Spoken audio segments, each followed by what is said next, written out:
Why do you think do you think that South Asians are saddled with this, like, because sometimes people say this about Never Have I Ever, they say this about Indian matchmaking, whatever, like, oh, it doesn't represent every experience. Like, I know, it's a story, it can't, it's one person's story, and you've been very clear, even in A Suitable Girl, to say this isn't everybody's experience, this is just these three.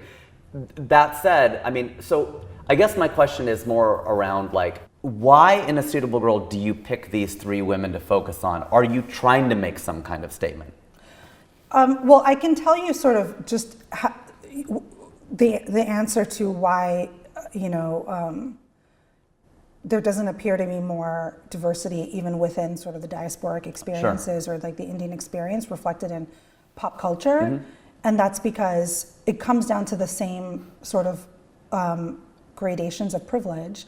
Who's in the room, right? Like, I'm an upper middle class North Indian,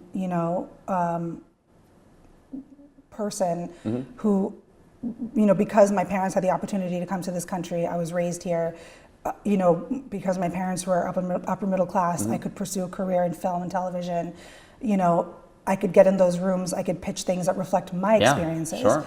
So when the majority of the people who get in the room are people like me, who've had, college education, who've had, who are upper caste, are, whatever, all of upper middle class, all of those things. What's comes out the other side is going to be a reflection of what we know. It equals out. Exactly.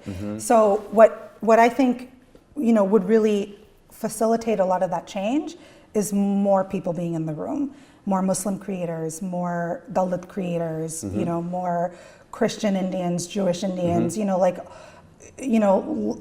it's because there's already so few projects, that kind of break through. It's going to inherently be the ones that are reflective of the people in the room. And so far, that's been people like me. Now, hopefully that's going to change.